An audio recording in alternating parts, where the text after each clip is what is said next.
जय हिंद फ्रेंड्स, मेरा नाम अजीत सिंह और ये मेरा यूट्यूब चैनल है दद्दा की खरी खरी। आज टोक्यो ओलंपिक्स का विधिवत उद्घाटन हो गया सब।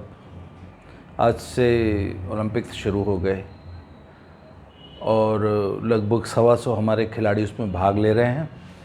तो ओलंपिक्स शुरू हुए और उसके साथ ही एक ताज़ा विवाद भी शुरू हो गया था। महिला पहलवान नाराज़ हो गई है। हमारी एक बहुत ही प्रॉमिसिंग रेसलर है, बड़ी सीनियर रेसलर है, विनेश फोगाट। वो फोगाट सिस्टर्स वाली 5 बहनें हैं, उनमें से एक विनेश फोगाट ही है। तो ये 2016 में भी ओलंपिक्स में गई थी और क्वार्टर फाइनल कुश्ती लड़ रही थी, तो उनके घुटने में चोट लग गई थी और एक बार तो ऐसा लगता था कि जैसे उनका कैरियर ही ख़त्म हो जाएगा, क्योंकि घुटने की चोट बहुत गंभीर चोट होती है। और रेसलर्स के लिए जो घुटना होता है ना साहब, वो सबसे इम्पोर्टेंट जॉइंट होता है। तो इनको घुटने में चोट लग गई थी पिछले 2016 वाले ओलंपिक्स में। खैर साहब, इन्होंने बहुत शानदार वापसी की और पूरी उस चोट से उबर के और पहले से भी ज़्यादा अच्छी फॉर्म में आई। कॉमनवेल्थ गेम्स में गोल्ड लिया, एशियन गेम्स में गोल्ड लिया, एक बार एशियन चैम्पियनशिप में सिल्वर मेडल लिया और इस वक्त वर्ल्ड की टॉप रेसलर्स में गिनी जाती हैं। तो साहब, विनेश फोगाट ने कल जो है एक ट्वीट कर दिया, उससे एक बहुत ज़बरदस्त विवाद हो गया। और विवाद सिर्फ हो नहीं गया था, विवाद सार्वजनिक हो गया, मतलब ओपन हो गया। और ट्वीट, किसी चीज़ को ट्वीट कर देना मतलब मेरे आपके मान लीजिए आपसी मतभेद है, उसको हम सोशल मीडिया पे ले आए। तो साहब, विनेश फोगाट ने एक ट्वीट कर दिया कि मैंने अपना फिजियोथेरेपिस्ट मांगा था और वो नहीं दिया गया हमको। नहीं देने का मतलब ये होता है कि साहब, वो देखिए, ये ओलंपिक में जब पार्टिसिपेशन होता है ना, तो जो पूरा दल जाता है खिलाड़ियों का, उसके साथ बहुत सा सपोर्ट स्टाफ जाता है और ये पूरा एक मिशन होता है। तो सबसे पहले तो एक शेफ डे मिशन होता है, जो उस पूरे मिशन का एक हेड होता है। वो आमतौर पे कोई केंद्रीय मंत्री या कोई इस लेवल का आदमी होता है, वो हेड होता है, वो साथ जाता है टीम के। एक डिप्टी शेफ डे मिशन भी होता है, तो ये 2 लोग होते हैं। फिर उनके साथ पूरा हर टीम के साथ अपना एक सपोर्ट स्टाफ होता है। तो विनेश फोगाट ने कहा था कि मैंने अपना फिजियो मांगा था, फिजियोथेरेपिस्ट, और वो नहीं दिया इंडियन ओलंपिक एसोसिएशन IOA ने। तो उस पर विवाद हो रहा है। तो साहब, जब भी हिंदुस्तान में कोई विवाद होता है तो ना बड़ा ज़बरदस्त गाली गलौज शुरू हो जाता है, तो उस पर भी हो गया है। तो मैं आपको ना इसकी 2-4 टेक्निकल बातें बता देता हूँ कि आखिर IOA या मिनिस्ट्री ऑफ स्पोर्ट्स को आखिर दिक्कत क्या है। अगर विनेश फोगाट हमारी इतनी प्रॉमिसिंग रेसलर है, तो उसको एक फिजियोथेरेपिस्ट उसके साथ भेज देने में दिक्कत क्या है? सब दिक्कत कोई नहीं है। दिक्कत यह है कि जो ओलंपिक की ऑर्गेनाइजिंग कमेटी है, उसने कोविड के कारण एक रूल बना दिया है कि भैया ज़रूरत से ज़्यादा व्यक्ति मत भेजो। अब ज़रूरत कितनी हो, तो उन्होंने कहा जी भी एक सिंपल फार्मूला बना देते हैं कि जितने खिलाड़ी उसका 1/3 सपोर्ट स्टाफ, कि लगभग, मतलब इसमें भी कोई बहुत हार्ड एंड फास्ट नहीं होता है, एक आध ऊपर नीचे चल जाता है, पर वो कहते हैं साहब जितने खिलाड़ी उसका 1/3 जो है सपोर्ट स्टाफ भेज दो आप। अच्छा, अब खिलाड़ी गेम वाइज काउंट करेंगे या टोटल कॉन्टिजेंट काउंट करेंगे? तो साहब, हमारे हैं 125 के आसपास मान लीजिए खिलाड़ी हैं, तो 125 का 33% हो गया, मतलब आप समझ लीजिए कि लगभग 33, 34, 35 सपोर्ट स्टाफ आप पूरे कॉन्टिजेंट के साथ भेज सकते हैं। और हालांकि IOA अगर रिक्वेस्ट करेगी तो ऑर्गेनाइजिंग कमेटी 2-4 प्लस माइनस कर लेती है, इतनी कोई बड़ी हार्ड एंड फास्ट रूल नहीं होता। Personal request, special request are always considered. अब दिक्कत क्या है कि रेसलिंग में 7 खिलाड़ी हैं, 7 पहलवान था पार्टिसिपेट कर रहे हैं, तो नियम यह कहता है कि 7 के साथ 33% सपोर्ट स्टाफ दे सकते हैं, तो 3 भेज दो। अच्छा साहब, अब 3 किसको भेज दें? अब 4 लड़कियां हैं, 3 लड़के हैं, वैसे 8 ने क्वालिफाई किया था। हमारे एक पहलवान जी जो हैं वो डोप में फंस गए थे, तो अब 3 पहलवान, पुरुष पहलवान रह गए हैं, 4 महिला पहलवान है सब। तो 7 के साथ अब सपोर्ट स्टाफ भेजना है, 7 पहलवानों के साथ। अब उन्होंने कहा जी 3 भेज दो, चलो 4 भेज दो। अब प्रॉब्लम क्या है, आजकल एक नई समस्या आ गई है, हर खिलाड़ी का एक पर्सनल कोच होता है। वो कहता है जी मेरा पर्सनल कोच, मैं उसके साथ ट्रेनिंग कर रही हूँ, मेरे साथ भेजो। तो अब 8-7 पहलवान है तो 7 पर्सनल कोच कहाँ से भेज दें। उसके बाद आजकल एक टीम डॉक्टर साथ जाता है, उसके बाद फिजियोथेरेपिस्ट जाता है। अब विनेश फोगाट कहती है कि मेरा पर्सनल जो फिजियोथेरेपिस्ट है उसको भेजो। तो अब पर्सनल विनेश फोगाट का भेज दो, एक पर्सनल पूनिया का भी है, बजरंग पूनिया का, वो भी बहुत ज़बरदस्त मेडल प्रॉस्पेक्ट है हमारा, उसके बारे में भी है कि पक्का मेडल जीत के लाएगा। तो उसकी सुने या विनेश फोगाट की सुने। विनेश फोगाट अच्छा, फिजियो एक भेज सकते हैं हम पूरी टीम के साथ, तो विनेश फोगाट का पर्सनल भेजें या बजरंग पूनिया का पर्सनल भेजें या किसी और का पर्सनल भेजें। इसी तरह विनेश फोगाट का जो एक पर्सनल कोच है वो एक जर्मन कोच हैं, उनका नाम है वोलर एकॉस। वो विनेश पिछले फरवरी से जो है ना उनके साथ हंगरी बुडापेस्ट में ट्रेनिंग कर रही हैं, अभी भी वो बुडापेस्ट में ही हैं, और वो शायद 26-27 जुलाई के आसपास ओलंपिक विलेज में पहुंचेंगी और 5 अगस्त को उनकी पहली बाउट है।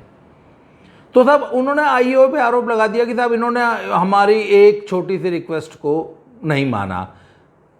आईओए में इंडियन ओलंपिक एसोसिएशन ये कहती कि भैया हम कहाँ से भेज दें, आपकी रेसलिंग फेडरेशन ऑफ इंडिया ने जो लिस्ट भेजी उसमें आपकी पर्सनल फिजियो का नाम नहीं था। जब WFI wrestling federation of India ने ही लिस्ट नहीं भेजी, उसमें नाम नहीं भेजा, तो मैं कहाँ से दे दूंगा तुम्हारा को पर्सनल फिजियो। तो आईओए ने तो साहब ये कह दिया, और ये बात बड़ी जायज़ है कि आईओए तो उसको अप्रूव करेगा ना जिसको WFI कहेगी। तो WFI ने विनेश फोगाट के पर्सनल फिजियो का नाम नहीं डाला कॉन्टिंजेंट में। अच्छा, गवर्नमेंट ऑफ इंडिया की अप्रोच क्या है, मई में ही रिजिजू जी का बयान आ गया था कि हम इस बार अपना ऑफिशियल डेलीगेशन, जो मिनिस्ट्रियल ऑफिशियल डेलीगेशन जाता है गवर्नमेंट ऑफ इंडिया का, वो हम अपने मिशन के साथ नहीं भेजेंगे। होता क्या है साहब कि ओलंपिक्स जो है ना ये सिर्फ एक स्पोर्टिंग इवेंट नहीं है ना, ये एक कल्चरल इवेंट भी है। इसके बहुत ज़्यादा मतलब कूटनीतिक पहलू भी तो हैं। तो ओलंपिक कमेटी और जो ऑर्गेनाइजर्स होते हैं वो प्रत्येक पार्टिसिपेटिंग कंट्री की गवर्नमेंट से ये एक्सपेक्ट करते हैं कि उनका एक ऑफिशियल दल भी ओलंपिक में भागीदारी करने के लिए आए। वो उनको बहुत खुशी होती है यदि किसी देश का राष्ट्रपति, प्रधानमंत्री, खेल मंत्री और इस प्रकार के ऑफिशियल डेलीगेट्स भी ओलंपिक में आए, सिर्फ खिलाड़ी नहीं आए। तो नॉर्मल ओलंपिक्स में तो ये मैंडेटरी हो जाता है, भारत के ऊपर एक जिम्मेवारी होती है कि वो ओलंपिक मूवमेंट में पार्टिसिपेशन अपना शो करें और अपने देश की इम्पॉर्टेंट बड़ी लीडरशिप को मिशन के साथ भेजें। पर इस बार चूंकि कोविड के कारण बड़ी एक्स्ट्राऑर्डिनरी सिचुएशन है, तो गवर्नमेंट ऑफ इंडिया ने कहा कि साहब हम अपना ऑफिशियल डेलीगेशन भी नहीं भेजेंगे, कोई नेता परेता मंत्री नहीं जाएगा। हमारी कोशिश रहेगी कि ज़्यादा से ज़्यादा सपोर्ट स्टाफ टीम के साथ जाए, क्योंकि खिलाड़ियों की ज़रूरत सबसे बड़ी प्रायोरिटी है हमारे लिए। तो ये तो बहुत शमूह था साहब कि कोई नेता नहीं गया पर ज़्यादा से ज़्यादा सपोर्ट स्टाफ गया। अब सब उसमें एक टेक्निकल बातें जो मैं आपको बताना चाहता हूँ। अब साहब पहलवान जी लोग 7 लोग हैं, उनके साथ 3 या 4 सपोर्ट स्टाफ जा रहा है। एथलीट्स 23 हैं, उनके साथ 21 का सपोर्ट स्टाफ जा रहा है। अब ये कैसे होगा साहब? अब 23 पहलवानों के साथ 23 एथलीट्स के साथ 21 का सपोर्ट स्टाफ क्यों जा रहा है, ये भी तो सोचने वाली बात है ना। तो सब एथलेटिक्स ने एक बड़ा टिपिकल सा गेम है, उसको एक एथलेटिक्स एक गेम तो कहते हैं, पर उसमें 20 अलग अलग इवेंट्स होते हैं। फॉर एग्जांपल रेसेस को ले लीजिए, 100-200 जो है वो शॉर्ट डिस्टेंस रेसेस मानी जाती है, उनके कोचेस अलग होते हैं। मिडिल डिस्टेंस में 400, 800, 1500 या कई बार 400 को भी शॉर्ट डिस्टेंस में मान लिया जाता है। तो 800, 1500 जो है मिडिल डिस्टेंस होती है, वो टोटली उनका टेम्परामेंट अलग होता है, उनकी टोटली कोचिंग अलग होती है, उनकी स्ट्रेटजी अलग होती है। तो 800-1500 मीटर का कोच अलग होता है। उसके बाद आ जाओ 3000 स्टीपल चेस, टोटली अलग ही इवेंट है, उसका कोच अलग होता है। उसी तरह हर्डल रेसेस होती हैं, 110 मीटर हर्डल और 400 मीटर हर्डल का कोच अलग होता है। उसके बाद आ जाइए आप लॉन्ग डिस्टेंस में, तो 5000 मीटर 10,000 मीटर इन दोनों के कोच अलग होते हैं। उसके बाद आप आ जाइए 10 किलोमीटर वॉक और 20 किलोमीटर वॉक, कहाँ दौड़ना कहाँ चलना, वॉक का कोच अलग होता है। उसके बाद मैराथन आ जाती है, तो मैराथन का कोच अलग होता है। तो सिर्फ रेसेस में ही 8 किस्म के कोच हो गए था। और आप मैराथन वाले से ये एक्सपेक्ट नहीं कर सकते ना कि वो 100 मीटर वाले को ट्रेनिंग दे। तो मैराथन का अगर आपका एक खिलाड़ी क्वालिफाई किया है तो आपको मैराथन का कोच तो उसके साथ भेजना ही पड़ेगा ना। आप ये नहीं कह सकते कि 100 मीटर वाले कोच अब आप मैराथन वाले को भी देख लेना यार, ऐसे थोड़ा ना होता है। तो एथलेटिक्स की ये लिमिटेशन, अपनी अलग तरह की कंपल्शंस है। उसी तरह अब आप थ्रोज में आ जाइए, डिस्कस का अलग कोच होगा, जेवलिन का अलग होगा, शॉटपुट का अलग होगा, हैमर थ्रो का अलग होगा। हैमर थ्रो वाले को क्या मालूम कि डिस्कस कैसे फेंकी जाती है और जेवलिन कैसे फेंकी जाती है। उसी तरह आप जंप्स में आ जाइए, लॉन्ग जंप का अलग कोच होता है, हाई जंप का अलग होता है। लॉन्ग जंप और हाई जंप का कोई मतलब मेल ही नहीं है। लॉन्ग जंप वाला कोच जो है हाई जंप की बात ABC भी नहीं जानता। उसी बार ट्रिपल जंप अलग है, पोल वॉल्ट अलग है। तो एथलेटिक्स में क्या है कि एथलेटिक्स एक गेम है पर उसमें 20 अलग अलग इवेंट्स हैं, तो हर इवेंट का कोच अलग है, इसलिए वहाँ सपोर्ट स्टाफ ज़्यादा देना मजबूरी होती है। इसलिए एथलेटिक्स की जो फेडरेशन है और ओलंपिक कमेटी जो है और ऑर्गेनाइजिंग कमेटी, वो इस कंपल्शन को समझती है, तो वो एथलेटिक्स के लिए उन्होंने अलग रूल बनाए हैं। उसमें वो 33% वाला रूल नहीं चलता, पर वो कॉन्टिजेंट से ही आशा करते कि यार टोटल का 33% ही भेजो, इसलिए एथलेटिक्स के साथ हमेशा बड़ा सपोर्ट स्टाफ जाता है। अब पहलवानों का क्या है, कहते हैं यार पहलवान तो पहलवान, रेसलिंग तो रेसलिंग। हालांकि रेसलिंग में भी 2 अलग इवेंट्स हैं, ग्रेको रोमन अलग है, फ्री स्टाइल अलग है। ग्रेको रोमन के कोचेज अलग होते हैं, फ्री स्टाइल के कोचेज अलग होते हैं। पर वो ये कहते हैं कि चलो सपोर्ट स्टाफ, जैसे फिजियोथेरेपिस्ट है, मैसेयर है, वो एक ही भेज दो, एक ही आदमी 7 खिलाड़ी जा रहे हैं, 7 को टैकल कर लेगा। तो सब ये कंपल्शंस थी। और इसलिए विनेश फोगाट की जो पर्सनल, मैं अपनी जो फिजियोथेरेपिस्ट हैं उनका नाम है पूर्णिमा नौमदेर, और वो पिछले कई सालों से फिजियोथेरेपिस्ट की तरह के तौर पे उनके साथ, विनेश के साथ काम कर रही हैं। अच्छा, अब एक बात और होती है, ये भी एक टेक्निकल बात है कि आखिर खिलाड़ी के साथ उसका पर्सनल कोच या पर्सनल ट्रेनर या पर्सनल फिजियोथेरेपिस्ट ही भेजना क्यों इम्पॉर्टेंट होता है। तब बात ये होती है ना कि जब आप एक व्यक्ति के साथ, एक खिलाड़ी के साथ लंबे समय तक काम करते हैं तो you start understanding the person कि अच्छा ये किस ट्रेनिंग का कितना लोड लेगी, तो इसको कितना लोड आएगा, इसकी रिकवरी में कितना टाइम लगेगा, इसके मसल्स कैसे बिहेव करते हैं, इसका रिकवरी का पैटर्न क्या है, इसको रिकवरी के लिए कौन सी स्ट्रेचिंग करानी है, कितना रेस्ट देना है, किस मसल को कितना रेस्ट देना है। जैसे एक मसल की ट्रेनिंग आज हुई तो उसको अगले 2 सेशन रेस्ट देके फिर चौथे सेशन में उसको दोबारा लोड दिया जाता है। तो एक मसल ग्रुप को अगर आज हमने लोड दिया है जो कि कोच ने दिया है, but the physiotherapist understands the muscle load, खिलाड़ी के किस मसल ग्रुप पे कितना लोड पड़ा है, और फिजियोथेरेपिस्ट को मालूम होता है कि इसका कौन सा मसल ग्रुप कितनी जल्दी रिकवर होता है, क्योंकि वो उसके साथ पिछले 2 साल से काम कर रहा है। तो इसलिए जो पर्सनल कोच या पर्सनल फिजियोथेरेपिस्ट होता है ना, वो खिलाड़ी को समझता है। और ओलंपिक जैसे इवेंट में जो कि बहुत ज़्यादा इम्पॉर्टेंट माना जाता है और उसकी परफॉर्मेंस बहुत इम्पॉर्टेंट मानी जाती है, तो we can not take chances. इसलिए हर खिलाड़ी ये कोशिश करता है कि उसका पर्सनल स्टाफ उसके साथ रहे। पर बात वही है कि सब कंपल्शन ये आ गई कि कोविड के कारण जो है अब स्टाफ ज़्यादा जा नहीं सकता। अच्छा, पुराने ओलंपिक्स में क्या होता था और तब परंपरा क्या थी? तब परंपरा ये थी कि कोविड का कोई झगड़ा नहीं होता था। तो ये जो एक्रेडिशन होती है ना, जैसे मान लीजिए टीम के साथ 4 स्टाफ जा रहा है, 7 पहलवान हैं, 4 स्टाफ जा रहे हैं, तो वो स्टाफ मान लीजिए 2 कोचेज़ हैं, एक पर्सनल कोच है, एक फिजियोथेरेपिस्ट है, एक टीम डॉक्टर है, जो भी है। तो उनका ने एक आई कार्ड बनता है। उस आई कार्ड पे लिखा होता है कि यह व्यक्ति ओलंपिक विलेज या कंपटीशन एरेना के किस किस भाग में जाने के लिए अलाउड है। फोन आ गया भैया, बीच में काट देते हैं। तो अब कंपटीशन एरिना एक अलग चीज होती है, ट्रेनिंग एरिना एक अलग चीज होती है, गेम्स विलेज का एरिया अलग होता है, जो मेस है, किचन है, उसका एरिया अलग होता है। तो हर व्यक्ति, कौन सा व्यक्ति किस एरिया में जाने के लिए अलाउड है, ये उसके कार्ड पे लिखा होता है। तो पुराने ज़माने में क्या होता था कि पुराने ज़माने में भी आखिर लिमिटेड लोग ही तो आते थे ना। तो होता क्या था कि एक सिस्टम बना रखा था कि गेम्स विलेज के नज़दीक ही जो कॉन्टिजेंट्स थे वो एक होटल बुक कर लेते थे, और उसके अंदर जो एक्स्ट्रा सपोर्ट स्टाफ होता था उनको रुका देते थे।